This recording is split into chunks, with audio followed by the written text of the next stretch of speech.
Les cryptos, ces monnaies virtuelles, les NFT, ces jetons numériques qui permettent d'authentifier et de rendre unique n'importe quel bien numérique, le métavers, cet espace virtuel, immersif et partagé, toutes ces innovations technologiques dont on parle beaucoup ces derniers temps conduisent les législateurs que nous sommes à nous poser finalement trois questions.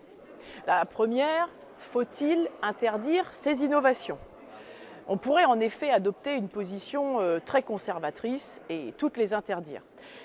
Pour quelle raison ? Eh bien, ces technologies, elles comportent un certain nombre de dérives qui sont bien documentées et connues et qu'il faut stopper à tout prix. Mais cette question en amène nécessairement une autre. Devons-nous plutôt tout autoriser ?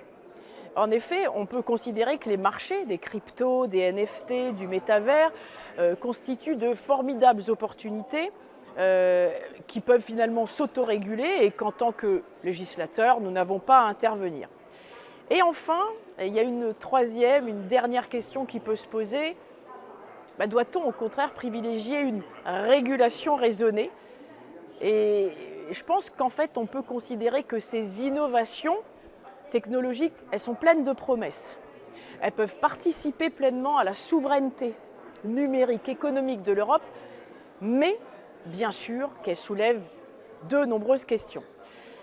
Et donc, nous pouvons décider de réguler ces innovations de manière intelligente, sans nuire à leur développement et à leur potentiel, tout en protégeant nos intérêts économiques et les consommateurs européens.